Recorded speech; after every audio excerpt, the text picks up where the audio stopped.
What is up, guys? What is up, man? I hope you all had a great week. I hope you all are doing well, man, because let's just get real. This chapter that got released this week is an absolute monster, absolute banger. I mean, like, Elbath is gonna, I'm just gonna say it, Elbath will go down in history as one of the greatest arcs. I mean, I got my top 5 arcs myself, in Water 7 and Enies Lobby is up there, in Alabasta. That's just my top 3 right there. Elbath, Water 7, and Alabasta. But yeah, this chapter has been amazing. And the thing is, man, we finally got the debut of a long-awaited character that we have had yet to get introduced to since 957. So with that being said, guys, this is One Piece 1154 chapter review. I am JD Rich.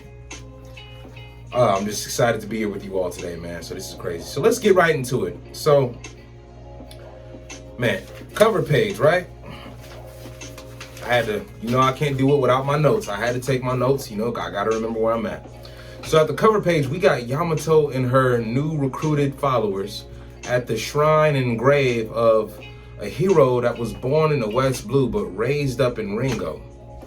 Now, a lot of thoughts are racing around this because I believe that this cover page is important and quite pivotal to the story. Because one, I believe this might be Zoro's dad. I believe it might be Zoro's father, Roanoa Arashi. Oda gave us small details about Zoro's parents' background, saying that his mother was named Hera, his father was named Roanoa Arashi, and Hera died from a sickness, and Arashi was killed by pirates. I believe Rocksteady Zebek killed Zoro's dad, but that's another video for another day. I shouldn't have even said that, but this cover page, I believe that they are at the grave of Zoro's father. I highly believe that. That's just who I suspect it to be. You never know. But moving along. We got 63 years ago, Haro lost his partner, his friend or brother-in-arms, Cascade Beard Horo, It was said that he was actually beaten to death by Charlotte Linlin, who we know as Big Mom. When we saw the Big Mom flashback and she had that little freak out on Elbath, I guess, before they sent her off to another island, she beat Haro's best friend. I'm assuming this guy was his best friend, Cascade Beard Horo. So Haro lost his boy. And it said something that struck out to me during this. It said that she was merely a human and beat this giant. She was merely a human. I always thought that Big Mom was like Elbath native or something like that, but apparently she was just a human. Now, what I want to know is, do you guys think that this was before or after she ate her devil fruit? But it might be before. And if it is before, which I'm going to go with, this girl was OP. This girl was not only OP, she was just downright like savage. Them hunger pangs, man, got her acting up. Like, you killed an old man? I mean, no wonder they kicked you out, man. No wonder they kicked you out. So yeah, we got that, man. Big Mom destroyed and killed a giant at the age of, I'm assuming 9 years old. She might be here. I'm gonna go with 9, possibly 13, 14, but I'm gonna go with 9 because she was like very young. Now, Elbath, it said that Elbath faced multiple plagues and natural disasters such as windstorms, cold waves, fires, and the devastation of its crops. And a lot of this, and the fishing, man. It said that the sea life was being frozen up and the means to fish were just null and void due to the conditions that Elbath was facing. Elbath was actually going through a lot at this time, and the common theme around these plagues and famines and natural disasters and everything, it was all blamed at the hands of Loki being born. Like, everybody was just blaming this kid for no reason, man. And really, man, I don't know. I wouldn't say Loki had anything to do with it, but I would go as far as to say maybe Loki's mom was behind it all the crap that she was, because after all, man, it said that she was some type of wind worshiper, a wind master or whatever.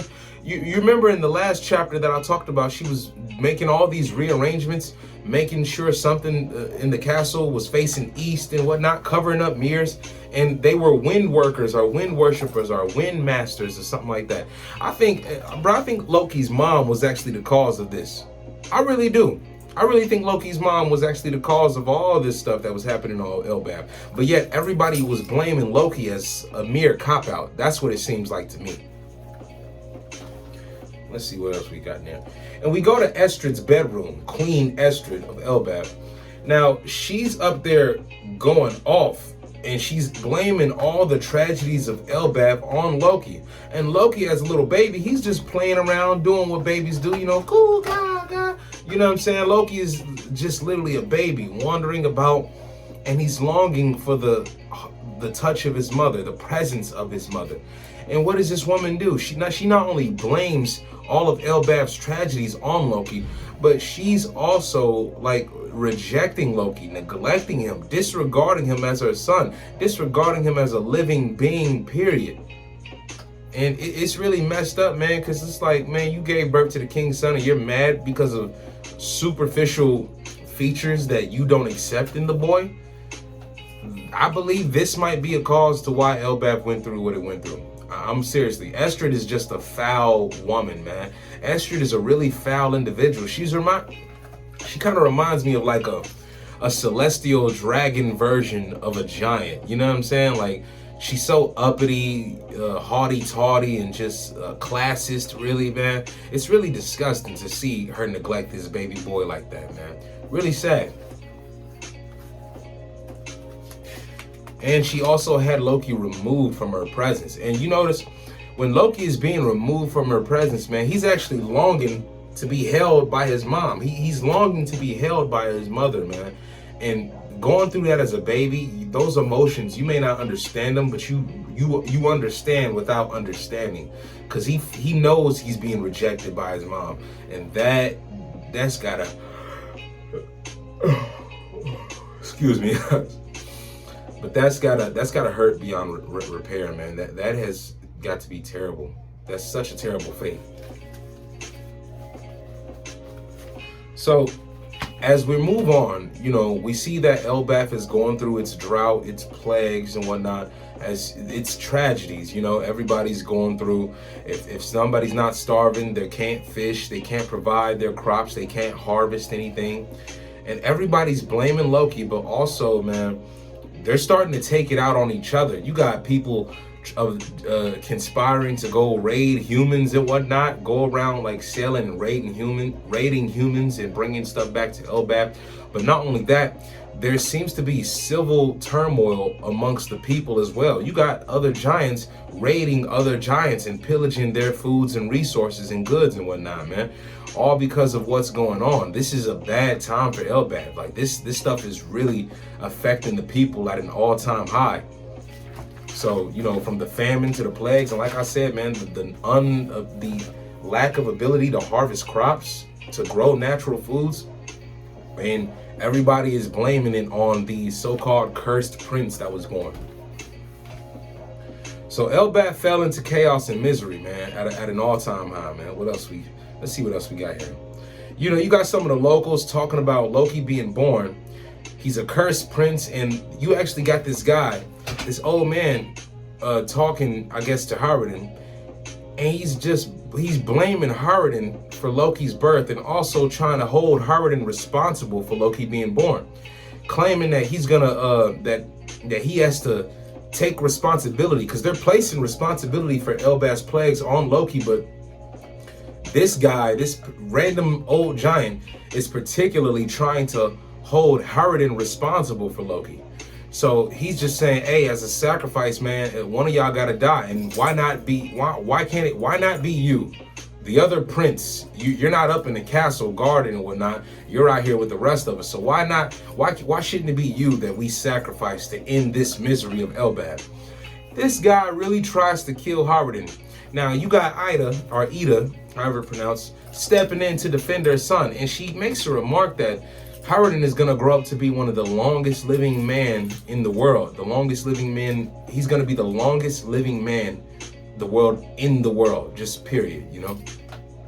And that's a very interesting statement. You know, I think there's more behind that than what we know, but for now, I'm just going to take it at face value. I know there's deeper meaning behind it, but I can't like decipher that at the moment. But yeah, she proclaims Howard to be one of the longest living men that there will be in the world. Now, this old guy, he's trying to kill Howard, and like I said, Ida gets in the way, as a mother would do to protect her child, but not if you Esther. You ain't doing that at all. You so superficial. You reject your child because of his eyes and horns and whatnot. I mean, it's natural to safely assume that he got his horns from Harold. But I think Loki's eyes. I keep yawning, man. I'm sorry, man. Excuse me, guys. Loki's eyes, I think they may have something to do with Esther and the rituals and practices that she was taking place during the last chapter. All those rituals and practices and customs that she was making and taking place in about throughout the kingdom, you know, like just all the random stuff that she was doing. I believe that may have had an effect on Loki's eyes. Who knows? I believe that Loki probably inherited his eyes from his mom and her vanity or something like that. You know, it's up in the air, toss up. I'm just saying. Now, the local giant that was trying to kill Howard, he actually grabbed up Ida because Ida was trying to take up arms for Howard and protect her son, naturally, right?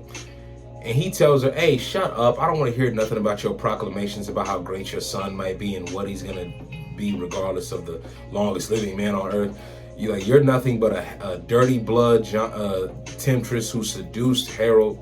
You know, he called her an outsider, said that she seduced Harold. Blaming her for a part in this as well. And then, lo and behold, the king returns, man. Harold pulls up, and I'm gonna flatten you, as he says, knocking this guy down and out for the count, man. It was just a spare the moment thing, and I'm so glad Harold showed up to protect his second wife and child, man, because that thing would have ended bad. It would have ended so bad. Got to sip my tea. Maybe this will get rid of my yawns. You know what I'm saying? Orange sunny citrus ginger. Good stuff, man. Good stuff. You should get this stash. Non-GMO, organic. Good stuff. So, Harold returns and he strikes this guy down.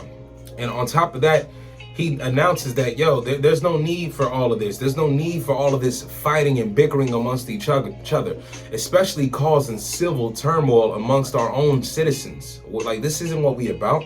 This is not what we are about. This is not the way of our people, and it shouldn't be this way. I'm paraphrasing, but that's basically what Harold was alluding to. Now, Harold returned with actually food, supplies, and much aid from the humans outside of Elbaf, because Harold has been out sailing across the world trying to establish allies and, relationships with other nations. And he's successfully doing that.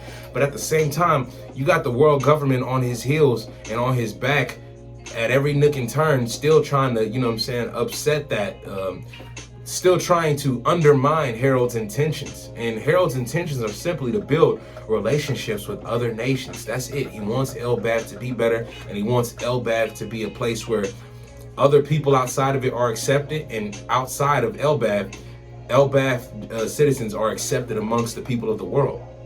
Harold just simply wants to establish world relations. That's it. And we learn that that's actually a part of his dream later on in the chapter. Now, during his time out, across the world, sailing and whatnot, he actually heard about Loki's birth. However, I don't believe in it shown that Harold knew about how Esther treated Loki, how Esther rejected Loki, how Esther literally denounced Loki as anything of a son, but just regarded Loki as some type of monster demon and curse upon the land of Elbaf for simply being born. So you got Harold coming back. He heard about Loki, but he also heard about the famine and turmoil that's going on within Elbaf's people.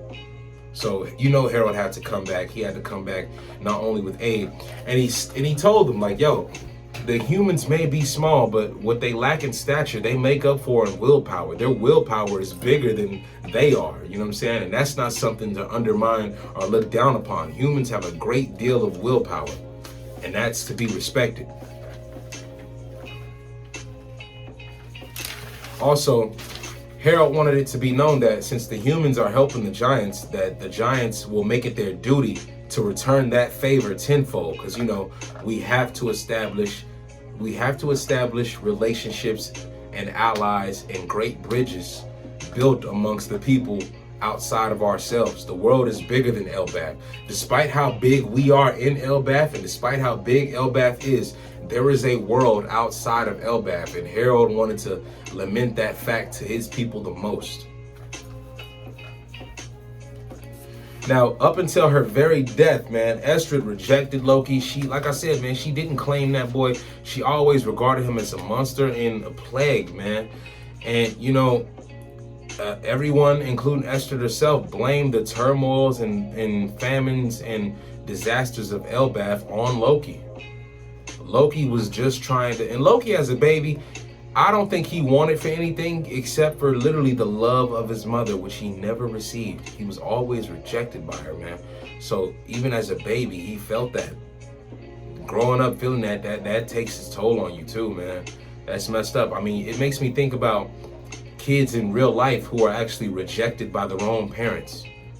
Rejected by the people who they look at as family, who they love, who may not love them back for their own selfish reasons and selfish intentions. This Loki's, there are a lot of kids in this world today, I'm not trying to depress you, I'm just saying there are kids going through exactly what Loki is going through in the real world today, man. It's really messed up. But moving on, man. Harold comes back and he holds Loki. He finally holds Loki in his arms. He actually wants a smile from Loki, but Harold is but Loki ain't smiling. Loki, even as a couple of months old, as a baby, is no longer smiling at all. I mean, think about it. Loki used to smile in the presence of his mother and used to cry when he was being taken away from his mother. But accepting the fact that, also along with the fact that Estrid died, Loki, as a few months old as a baby, accepted that he wasn't loved by his moms, to the point of not even smiling. Loki was never smiling again, man. That is so saddening. And you got Harold finally coming back.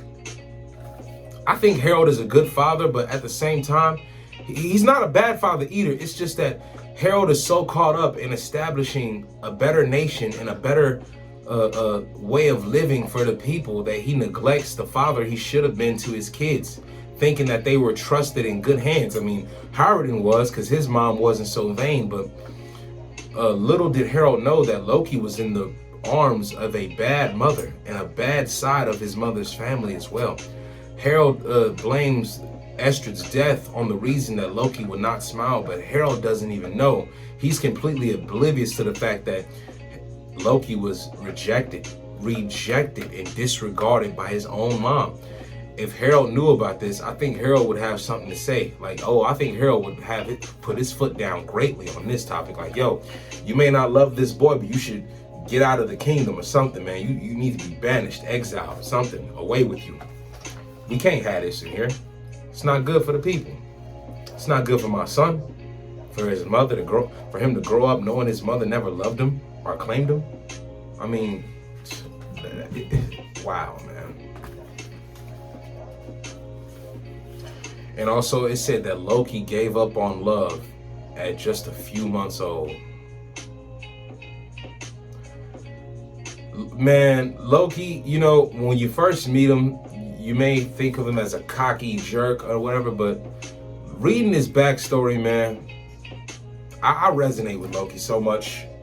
I hope they uncuff his cufflink, his C-stone cuff. This is messed up, man. This is messed up. So, Harold reestablished Elbath as he went back up amongst his people. Harold reestablished Elbath. He got things back up to, back up to par. Things are up and running. Things are good. They're slightly getting better. They're actually getting better to what they used to be, and plus then some. He established inter-village trade and communication amongst Elbath in the branches that he had constructed out to basically for them to travel, either outside of it or coming to it, and even amongst their own people itself. However, Harold failed as a parent and father because he didn't really prioritize being involved as far as Loki and Howard's upbringing, which is something he really should have been involved in. I know he's trying to establish like good bridges and good fences with the neighbors that he wants to ally with outside of Elbath, and the relationships that he's cultivating and whatnot. But Harold, man, you got to be there more for your son, man, because you don't know how his mom and her side of the family is treating him. And I say her side of the family because Loki has a steward uncle, Esther's brother, who's basically crapping on this kid all of his childhood. But he got his, oh, believe me, he got his, man. Now we also learned that Loki and the steward, the steward that was watching over Loki actually turned out to be the lucky horse of fortune or something like that. But also, he met his misfortune at the hands of Loki, because we get a panel where you see Loki as a baby, you see Loki as a young kid, then you see Loki as I guess a preteen, I would assume. And in those panels, we learned that Esther's brother actually ended up dead, and his body turned up in the realm of the dead. And the thing is, you see a slight smile, like Loki wasn't smiling anymore, but you see a slight smile when the panel announces that Esther's brother was killed. The horse of fortune, which I assume he was. I don't think this is a coincidence. Ain't that crazy though? The horse of fortune turned out to be Esther's own brother. So he was obviously a devil fruit user. We could chalk this up to being a devil fruit, the horse of fortune and whatnot. Now, his body turned up in the realm of the dead, and we can all safely assume that Loki killed this man. I'm betting on it.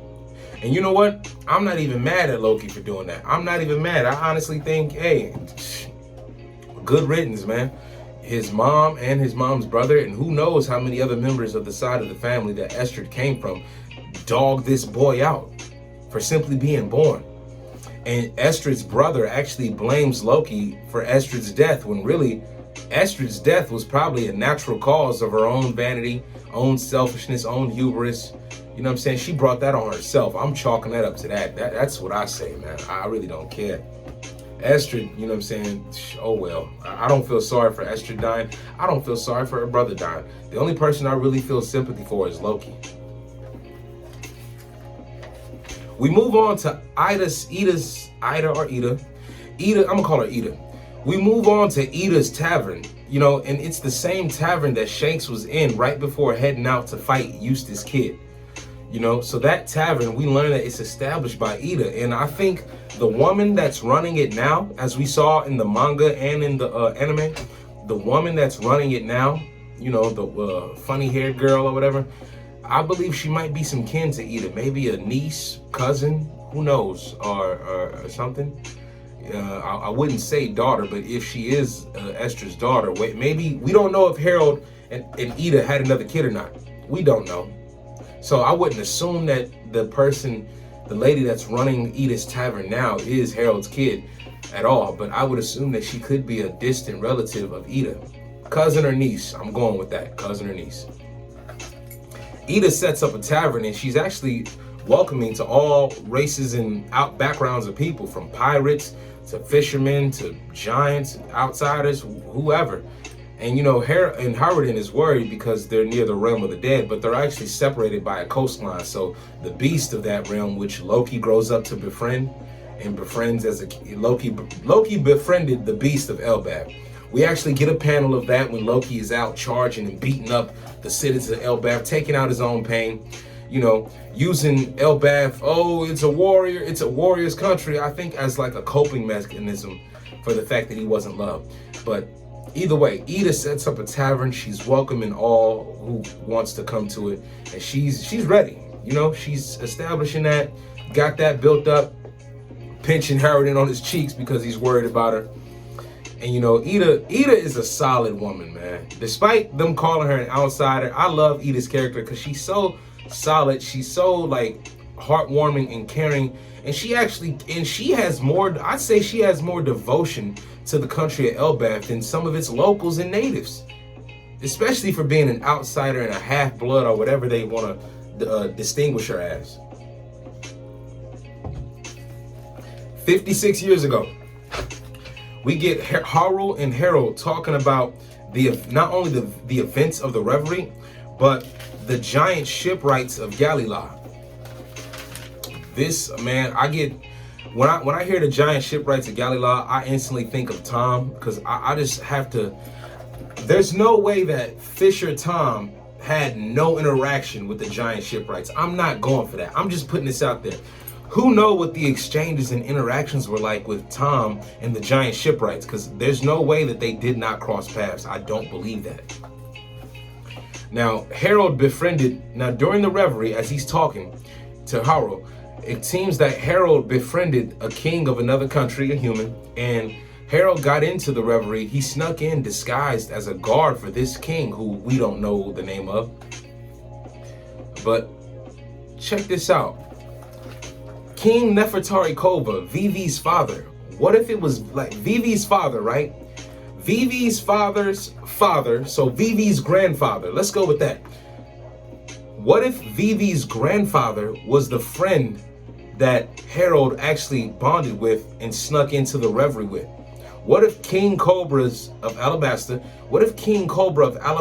dad, what if his father was the one who befriended King Harold?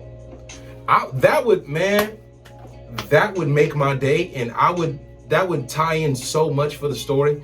It would actually really expound upon the story as well, from the importance of the revelry and the Nefertaris and the relations with the Elbath and Elbath's people. So let's just go ahead and predict that. Let's throw that prediction out there. King Cobra's father, what if he was the one who actually snuck Harold inside the revelry? Or King Cobra's great-grandfather. Yeah, Vivi's great-great-grandfather. What if it was a member of the Nefertari kingdom and the Nefertari family who snuck in Harold at this revelry? Because apparently Harold almost got caught at this revelry. He was almost caught and seen for who he was if it wasn't for the murder of a Navy HQ vice admiral. And we learned that this murder was actually an important role for Harold's evasion of not having his cover blown by the royal nobles and whatnot. And this murder was a significant murder because there was a man at the revelry who single-handedly murdered this vice admiral and got his first bounty. I'm still getting to that reveal because we still got the intro of this character we've been waiting on for the longest. Now, as Harul and Harold are still talking, they talk about how the shipwrights of Galilee would actually send letters back to Elbath about their travels, their whereabouts, their discoveries and whatnot. Who knows, because we have yet to get into that. But their last letter stated that they were all captured. Their last letter stated that they all got captured. How do you capture 100 giants? Because it said that there was 100 giants in total captured, and amongst them were a mass many of ancient giants. And it also stated that the giant shipwrights of Galilee carried war hammers with them. So we could assume that those war hammers were not only their battle weapons, but also the significant weapons in which they built great ships. And one great ship that I believe the shipwrights of Galilee, the giants, that they built, the Noah. I believe that the great giants built the Noah. And who knows? I think Fisher Tom may have had something to do with it, because I still believe Fisher Tom is, I think Tom is a fishman, actually. You know, come to actually think about it. When we think about Frankie and Tom's relationship, I think Tom might actually be a fisherman. I gotta look into that again, but maybe Tom is a fisherman. So it would explain why he has ties to the shipwrights of Galilee. Because even Harold went to the Fisherman Islands, and he was there during the celebration of King Neptune's birth. Now, Harold questions the involvement of the world government in regards to the capturing of the giant shipwrights of Galilee. And Harold actually says that they faced a great enemy. However, they were sunk to the bottom of the ocean. Now, the significance of this stood out to me because Harold said they faced a great enemy.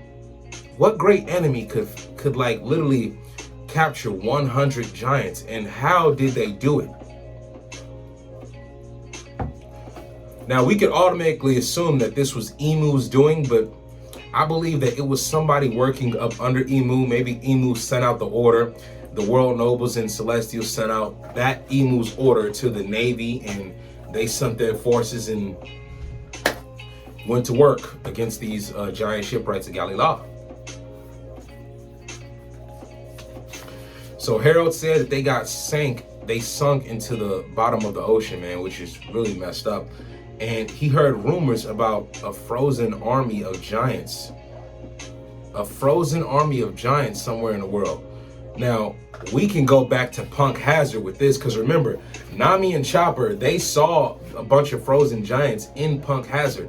And I believe that these giants in Punk Hazard, Caesar, the clown Caesar, I believe he was actually replicating some of their DNA in order to pull off his gigantification process that he was running on the underground market for, So the giants in Punk Hazard, they could be some of the members, they could be some of the missing members of the 100 shipwrights of Galilee. I wouldn't be surprised at all, because we can go ahead and confirm that they have to be, bro.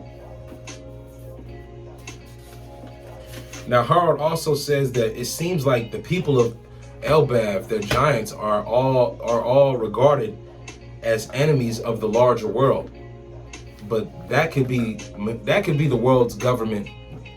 That could be the world government behind that.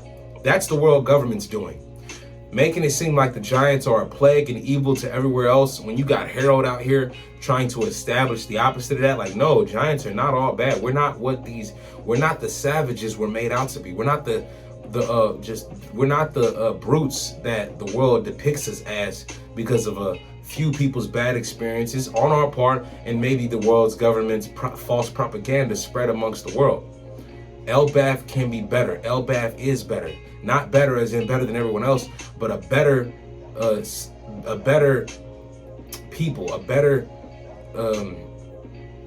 nation, a better nation coexisting amongst the world.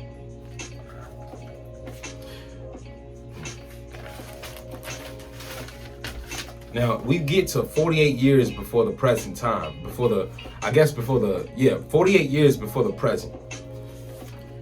Harold brought Elbaf together, announcing his dream that he wanted to join together and ally with many nations and other countries around the world. Harold wanted to establish them bridges. Harold was literally building bridges and shaking hands and creating allies and ties with everyone around the world. Or so he was trying to.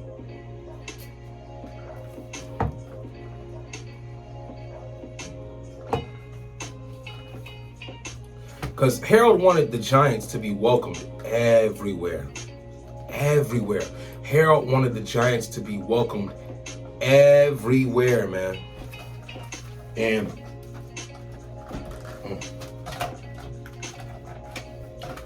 it could never work out. It can never work out, man, because and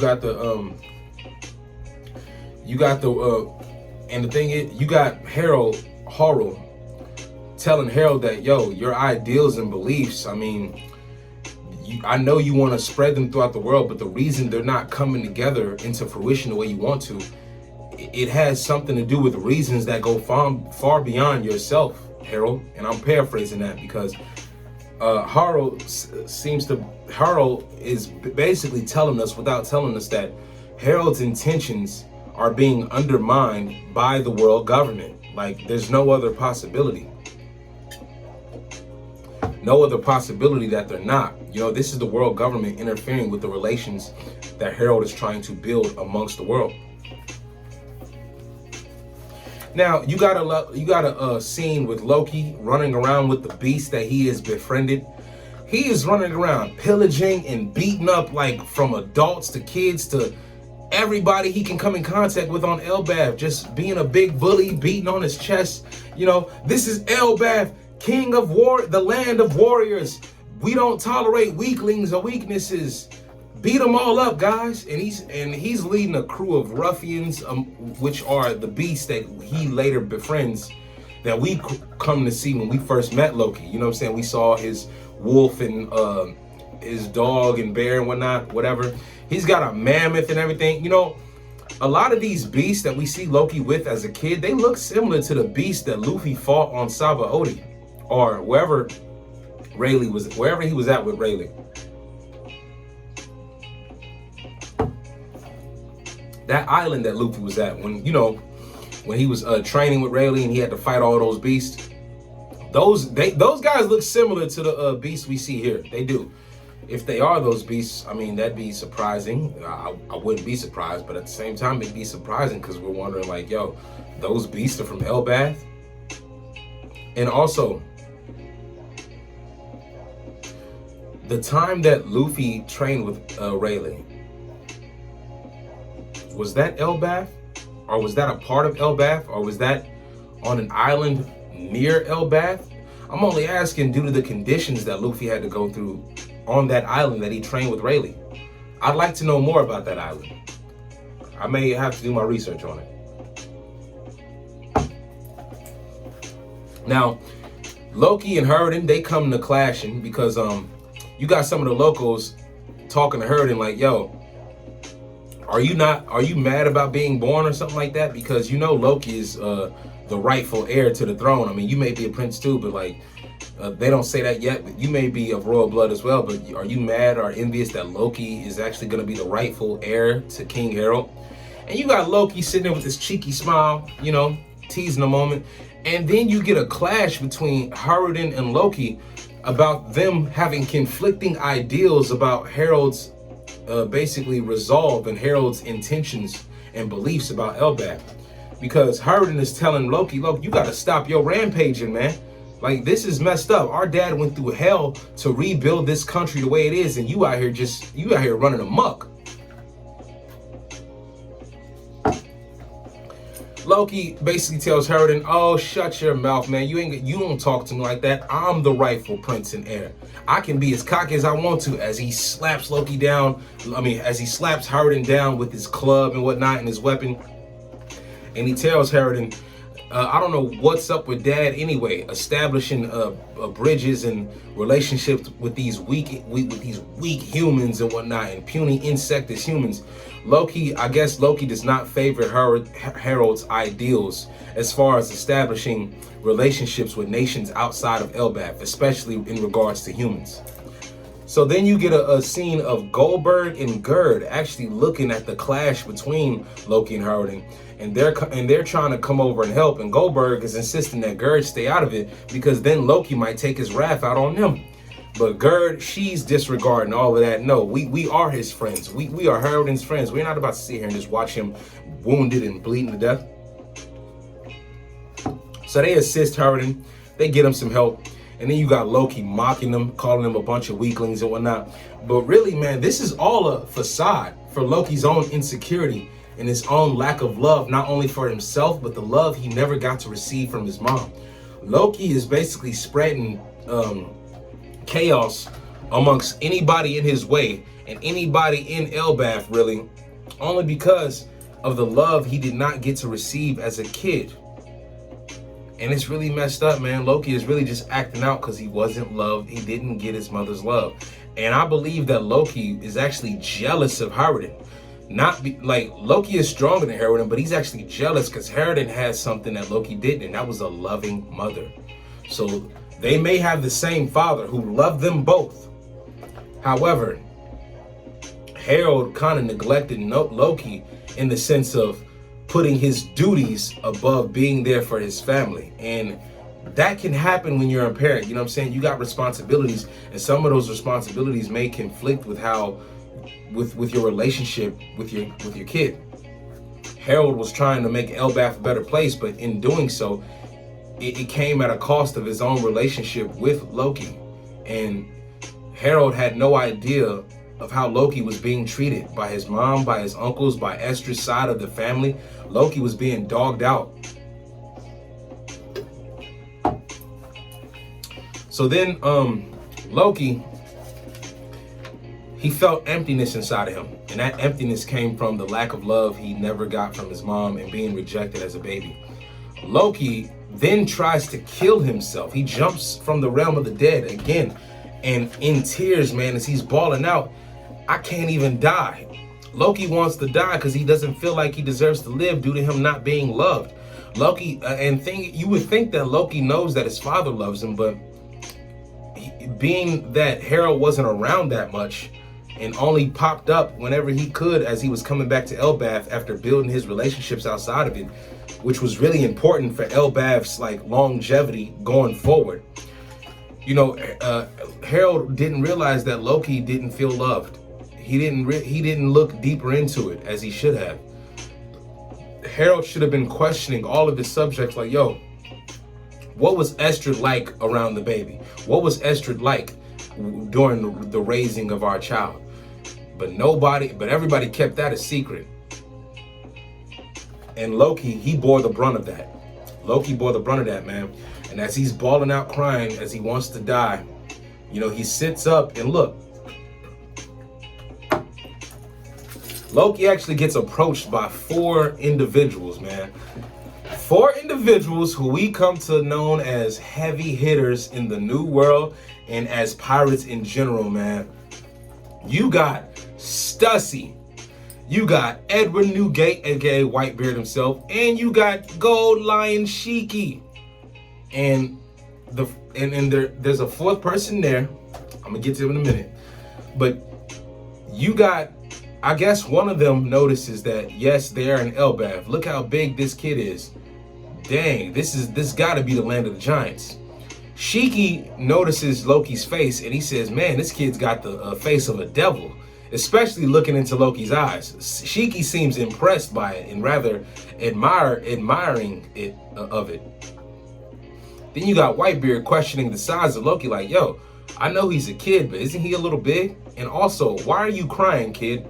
Man, I love this. I love this from Whitebeard because it really shows his, despite being a pirate, Whitebeard actually has a caring heart. Whitebeard has a heart, man. He really does.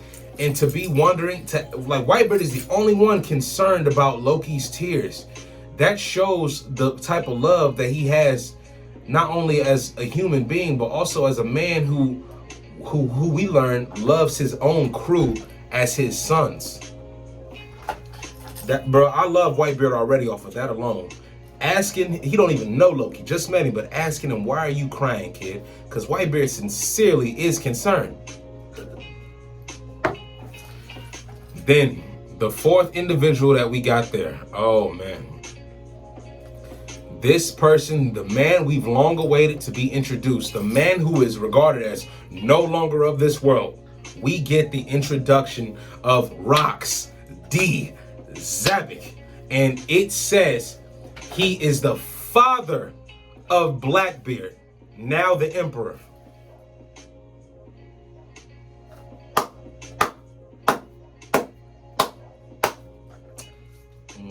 Cherry on top for the chapter.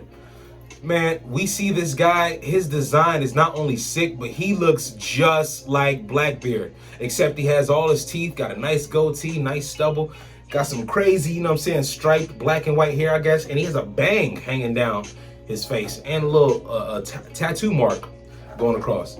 Now, Rox, he approaches Loki with a big smile on his face, asking 2 questions. Is this the land of the giants? And can we find Harold here? And I don't take no for an answer. He's not the type of man that takes no for an answer. And it says in the panel box that, yo, Not only would he later go on to lead the Rock's pirates, but also, man, he killed a Navy HQ admiral single-handedly with no help and then vanished without a trace. And he not only did he get a bounty that day, but he got the government's wrath and ire on his head. So the government was on him that day, man. And bro, to take out an admiral by yourself, because we know how much of individual powerhouses and as a collective, the powerhouse structure of what the admirals can be. We know these are the heaviest hitters of the Navy. And then you got the world government and you got the girls saying the Emu, those are, and the God's Knights, those are heavy hitters there. But the admirals, man, that's a whole balanced breakfast right there. That's a whole nother entity. As well as the God's Knights and, you know, admirals and God Knights and Gorosei and Emu himself. This is insane because, yo, it turns out 8 years ago, prior to the flashback that we're currently witnessing, it was Zebek who killed an admiral that allowed the distraction from King Harold's identity being revealed at the reverie that kept him not getting caught, because Harold snuck into the reverie. And I believe the king that he befriended to sneak into the reverie was a member of the Nefertari kingdom. It has to be. I'm calling that right now. The king that Harold snuck in with was indeed, this is my prediction, a member of the Nefertari clan and family. Man. Now, this has been a banger of a chapter, but also, like, Roxy Zebek, him asking Loki, is this the land of the giants and where can we find King Harold? What's about to go down? Because I assume by the next chapter, we'll get more fleshing out of the events of the reverie. We'll get more fleshing out of the events of what happened during that exchange and what made Zebek murder this admiral. I want to know what I want to know, man, so bad what that interaction was like, because for him to just murder an admiral, I'm sure he probably had a good reason to it. And if he didn't, why? And what was going on? This is crazy, man. And what's crazy is that when you look at the Rock's crew before they became the Rock's crew, you got Zebek, you got Whitebeard, Stussy, and Shiki. I want to know how he brought them under his flag. Because remember, Charlotte Linlin, Big Mom, I guess she got kicked out of Elbaf at this time. So she would later go on to meet Rox, right? But also, man, I gotta stop kicking my stand, man. Yes, I'm in my bathroom. Hey, it is what it is, man. I'm here. I'm here. But anyway, man, Zebek, man, I'm just so enamored by his presence, man. And also, man, this just got so exciting. Zebek on Elbaf. Now we get to finally see Zebek's influence on Loki, because I assume that Zebek's influence on Loki is similar to the influence Roger had on Shanks and Shanks had on Luffy. But also remember, man, remember the earlier chapters when we got a small flashback of Zebek and you got Loki begging Zebek to take him with you to the point of challenging Zebek. And Zebek already told him no. But then when Zebek gets challenged, he beats the hell out of Loki. Now, I gotta wonder, during the earlier chapter when Zebek was about to leave Elbaf, because now we're in the chapter where Zebek finally came to Elbaf, we get to learn his intentions and whatnot. What do you think happened? Why do you think that Zebek beat Loki? Aside from Loki challenging him, do you guys think that it may have been connected deeper to something that went down with Harold? Do you think that Rox probably wanted Harold to sail with him and he refused, and Zebek disregarded Harold and said, all right, fine, I'll leave you alone and I'll leave the country, but help me out with a couple things and whatnot? And maybe Harold did, and Zebek got ready to leave on his next expedition, and then Harold's brat son comes up to Zebek wanting to sail. And maybe there was some resentment of Harold not joining Rox, and he took that out on Loki after Loki initiated the challenge for Zebek to take him amongst the ship. So Who knows, man? We got a lot to unpack here. We got a lot to unpack. And Oda, there's no break next week.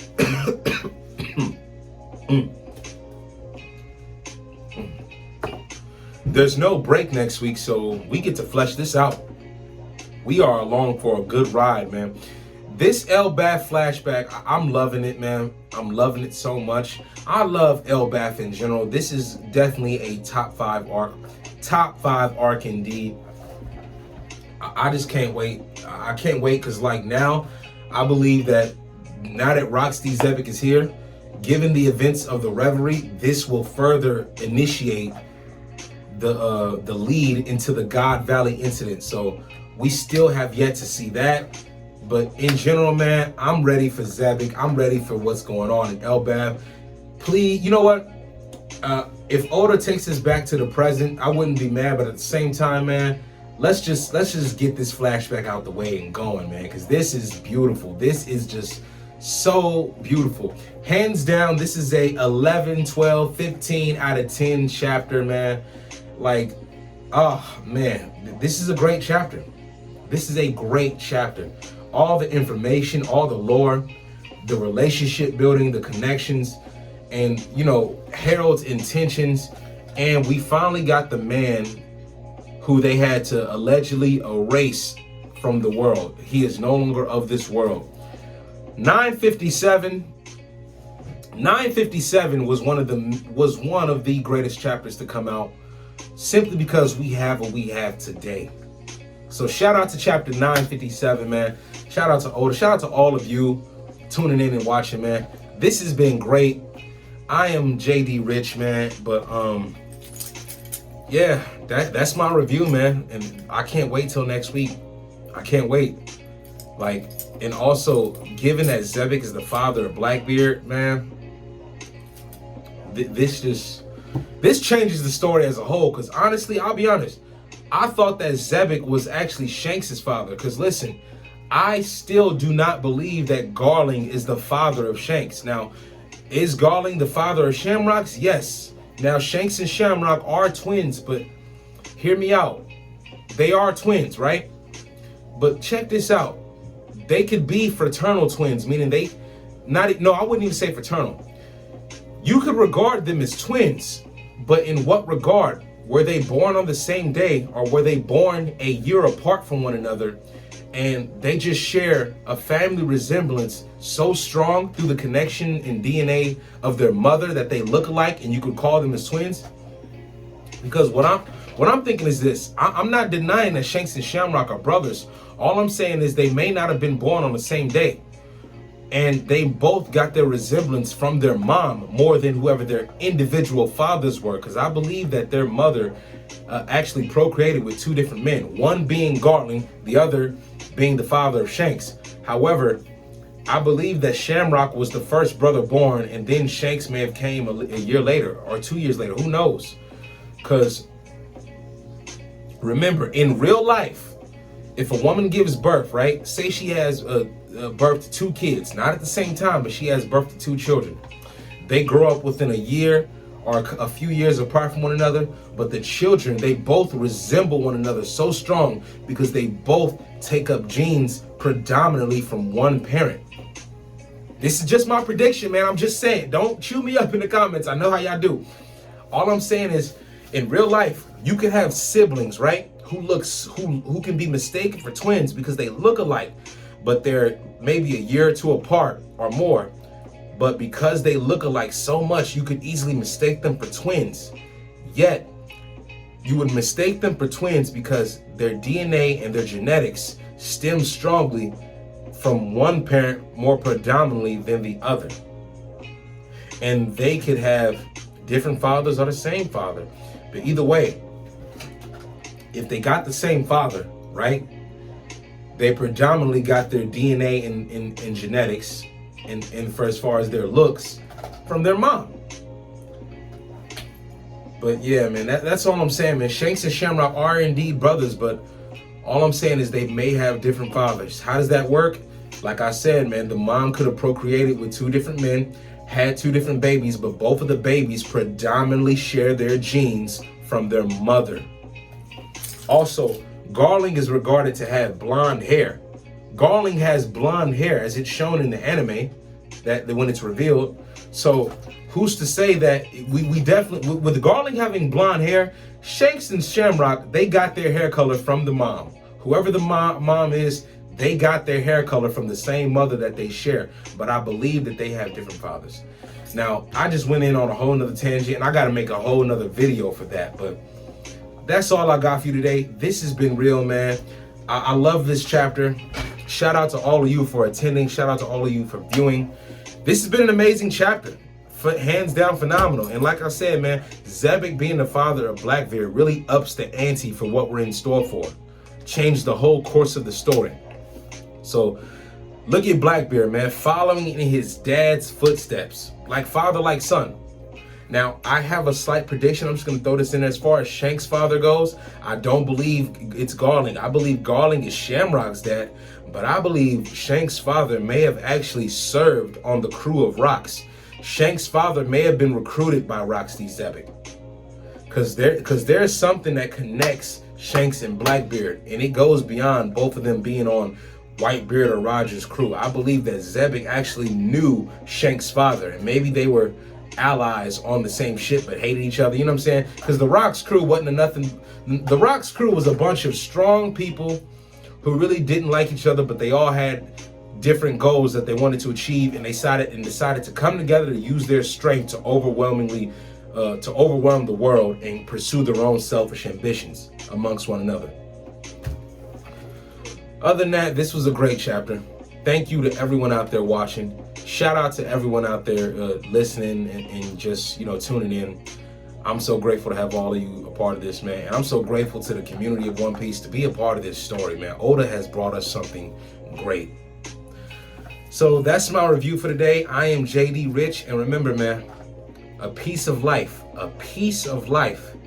is life. A piece of life is life in one piece. Peace.